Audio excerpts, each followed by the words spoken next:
Alright, today I have a game between korWEEEEEZY and WhiteMaru. WhiteMaru is an alt account for Albino. Albino is a GM of 5.4k MMR, Zerg. korWEEEEEZY is a Masters 2, if I recall correctly, Protoss. I might be wrong on that, don't quote me. Remember that this gives you their highest rating for the specific account. Just so you all are very aware of the fact that this information is based off of that player and all that good stuff. So, before we get going, I'm looking at the game and I'm seeing a supply block in the early game. Probably okay for the Terran. Depending on what build the Zerg goes for, might be okay. Get a little bit further in and we see lots of instances where the Zerg is supply block. That could be because the Terran has built a Viking and hunted down some Overlords. It could be because the Overlords got sniped because they were on pillars and the Terran was able to do some damage. It could be because they just, at that point, they're just trying to pump out as much as they can. They hit that supply cap, then they build like a couple of Overlords on round, or it's only for a moment or two. Obviously, these supply blocks can be longer. So, before we get too far into it, I wanted to just sort of kind of over the top something that we keep track of. I believe WhiteMaru actually plays closer to a 5k, but don't quote me on that. As it is an alt account, so who knows exactly what their real MMR is. So here we go right into the game. We have korWEEEEEZY Zerg in the yellow and the Terran WhiteMaru in the blue. The upper left-hand corner is our Zerg. In the lower right-hand corner, we have our Terran. Both players getting off to the start real fast. I'm not really worried about too much on what their openers are. I'm going to kind of pay attention to korWEEEEEZY for a minute or two because remember korWEEEEEZY did run into a situation where there were supply capped. And it could just simply be right here. This could be the supply cap that was present. I just wanted to make sure that we were good. Apparently there's a pause in game. That's the beauty of a replay. We don't necessarily see those pauses. They just disappear on us. It looks like korWEEEEEZY just happened to have their Overlord off the regular. And they have the supply problem came from that. So nothing crazy there. On the other side of the map, we look at our Terran player who has kind of supply depot, which I know that they had a supply cap for a moment. Grab their refinery. This is a standard Reaper opener and a standard Zerg opener with regards to a hatch first. They're going to grab a gas and then they're going to grab a spawning pool. You can see that korWEEEEEZY's kind of prepping himself to place the spore spawning pool right here, and he's going to go to this extractor right here. You can do that just simply by seeing where they're clicking. He's going to wait until he has enough, and then he's going to throw it down.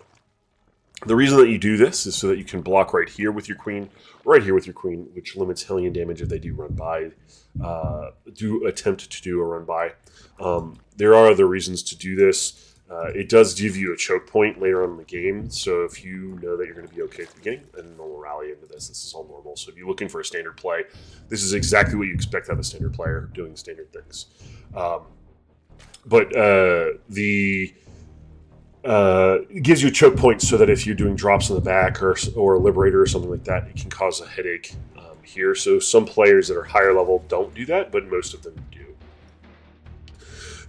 We move down, we see the SCV coming across. What this SCV do is specifically scouting for is to ensure that there is a base down and getting ready to finish. What they want to make sure is they're not going to get roaches in their mouth right away. Usually the timing of this hatch finishing at about 2:05, I think is the specific time, 2:06 in that area. They makes it so that they can't afford to get a roach warren before, so you have plenty of time for your Reaper to get across the map. You know what's going on. You're going to be able to do some damage here. WhiteMaru is sending his Reaper across the map and is getting very close to getting a Zergling. Doesn't get one. Looks like he's going to get another one. Get the other one. Oh my god, it's 1 health. Goes down. Most often, you want to make sure that you don't lose any of your build orders. So you can see he's got that going. He's got that going. There's nothing going on. So his control is great, keeping him busy. Needs to do patrol or something along those lines, which he's got going on over here. Sees there's no drone coming across. The patrol is preventing the placement down. And then, of course, the Reaper is out here trying to slow down this construction. All the action going on at home. Builds a couple more SCVs. Orbital a little bit slow there, but not too crazy, so he canceled that SCV. Retried. Loses the drone and is able to slow down the expansion. This is very bad for Zerg. He did end up spending all of his resources, so it wasn't too bad. He pulled all of his workers off gas and grabbed a hatch on the other side. This is great for drops. When we force them to place over here, there's a reason that they want to be in line here. The distance is much further here. It's a lot easier. It's more linear. Like there's not a lot of vertical changeover. Yes, there is some, but it's not as bad. The running distance is significantly further to go over here, so on and so forth. Back to the other side, we have a Banshee, or a Starport, and a Tech Lab. Looks like he's probably going to go Banshee. He's been telling me, go Banshee, go Banshee, Banshee, when we've been talking, so that's what we might see here. Oh, decides to go Liberator. Actually, he said you could go Liberator and Helmet, so that's a good choice. That's a good option as well. Whoa. Reaper and Hellions will deny creep expand, and they can threaten the front door, which is why they're over here. They will make sure that the Zerg is being honest and not pushing him too much, allowing him to spread his creep, pulling back a little bit much. I guess he's macroing back at home, as you can see everything popping up over here. korWEEEEEZY is headed out to get his 4th base. Hellions and, of course, the Reaper missed the timing for exactly when it was going out. And now see it, so it was able to get there on its own. This is enough damage to actually kill the hatchery, so you need these queens to actually come across and push this away. It's entirely possible that this hatchery will be killed.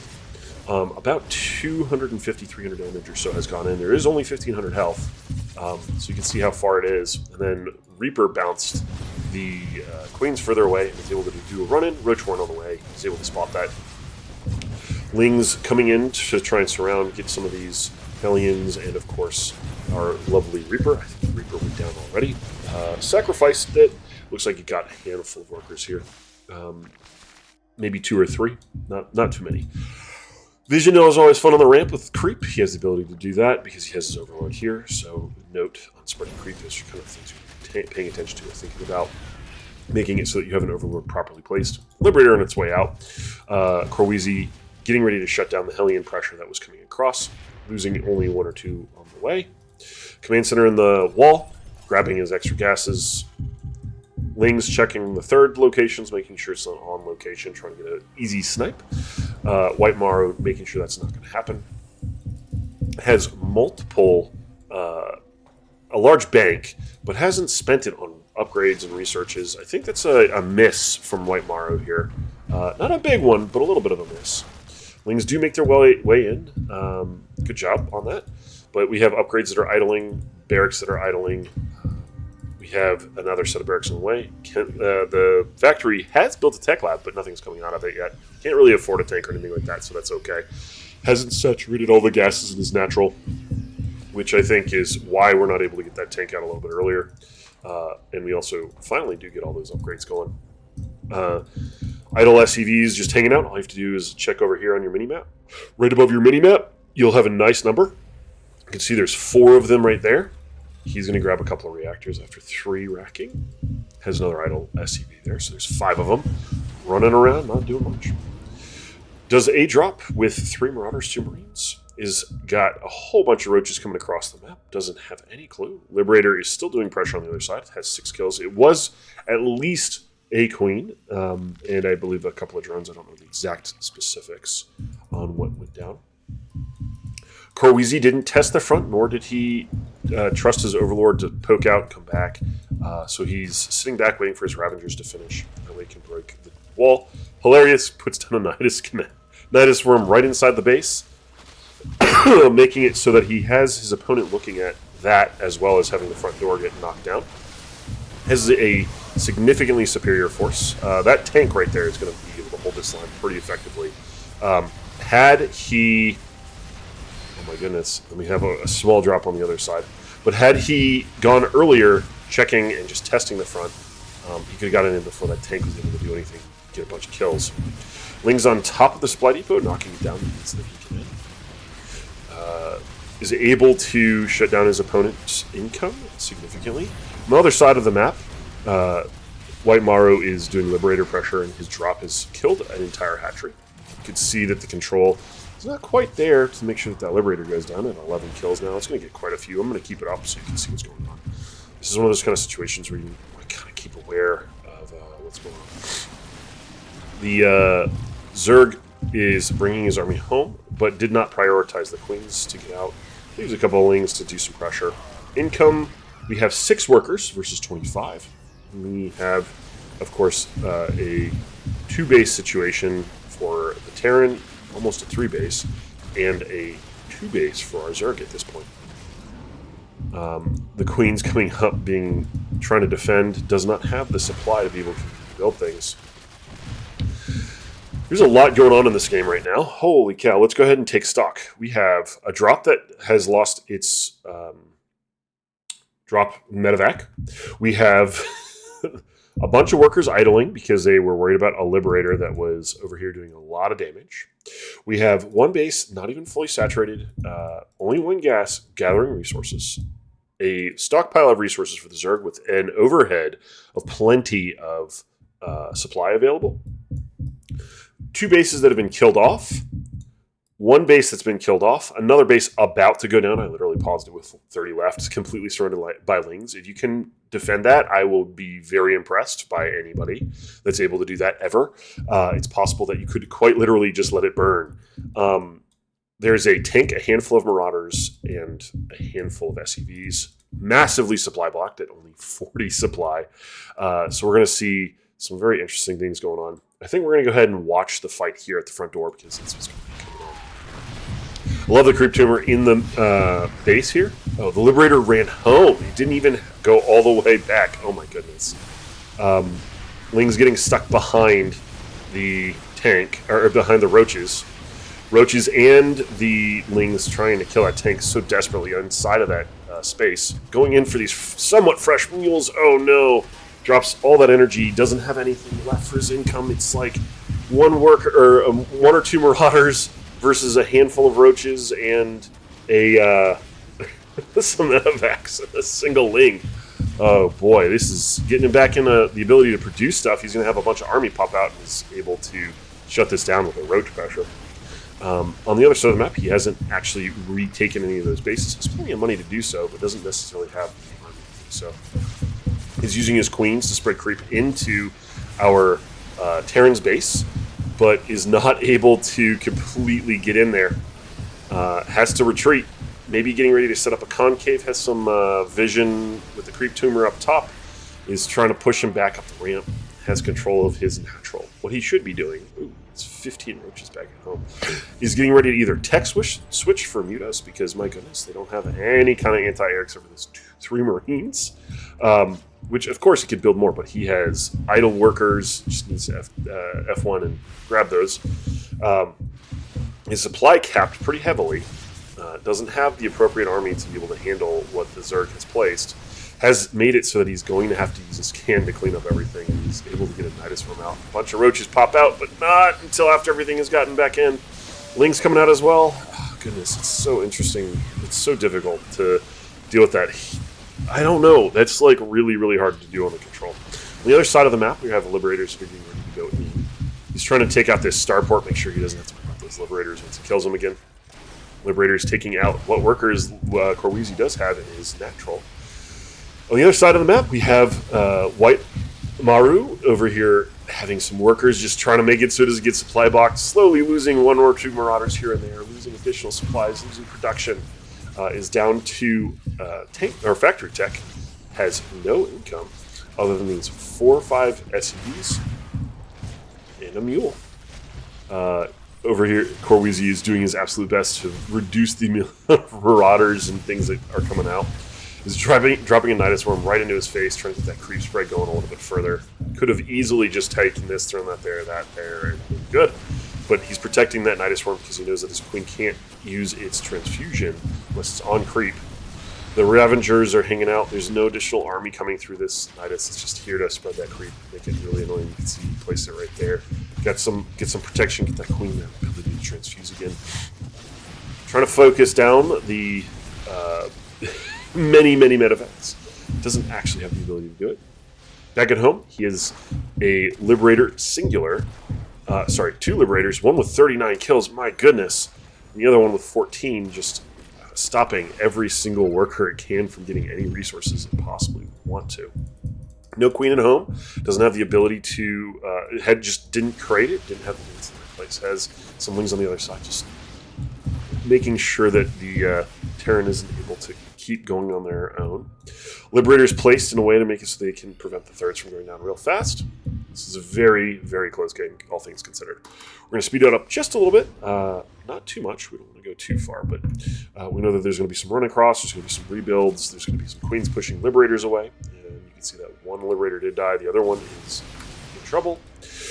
Marauders come in, kill one of several drones, at the very least. We got 4, I believe, that went down. Against 4 Marauders and 4 medevacs. 1 medevac per Marauder. Oof. Oof. Those won't die anytime soon. Both players trying to reestablish themselves back in this position. The great tumor spread in the main is so funny. This makes it so that the barracks can't continue to build the Marauders, but that's okay because you can't afford them anyways. Has 1 SCV, 1 mule. He's doing everything he can to drop mules and gain as much income back as he can. Let's see, does he scan? I don't think so. Groups up his whole army. And looks like he's getting ready to head back to the other side of the map. Put some pressure into korWEEEEEEZY. korWEEEEEEZY has not grabbed any additional tech. He himself only has 4 workers. So we're looking at a mule and 1 worker versus... 1 mule and 1 worker versus 4 drones. This is the kind of situation that you just don't want to be in for either player. The one with the bigger army is probably going to be the one that takes the victory here. Looks like that's what's happening. We have medevacs pushing off with just kiting with the units. There's a drone or 2 just hanging out. Oh, he's doing his best. Can't quite get his corrosive biles in a position to make it happen. Too many medevacs, and the game will close out with korWEEEEEEZY tapping out because of all of the bio that was able to be produced out of those barracks, even though he's massively supply blocked and has the ability to drop a supply extra. So that's a good game. Let's go ahead and go look at our nice graph that we have in the web browser. If I can get it to do what I want it to do. There we go. So what ended up happening was basically both players hit each other and did a ton of damage. Specifically, korWEEEEEZY did a fantastic job of using the Nydus Canal to move queens and have an army across the map at the same time doing a bunch of damage. And then from there, was able to supply block the Terran, but the Terran was able to slowly eke out a little bit of an army advantage over and over until eventually a victory comes through where he's just supply blocked into infinity, but does have enough medevacs and Marines and Marauders to win the match. Just for purposes, we have some larvae that were hanging out for a very, very long time. And on the other side, we have efficiency with the orbitals having a little bit of energy being spent pretty effectively, not many mistakes being made.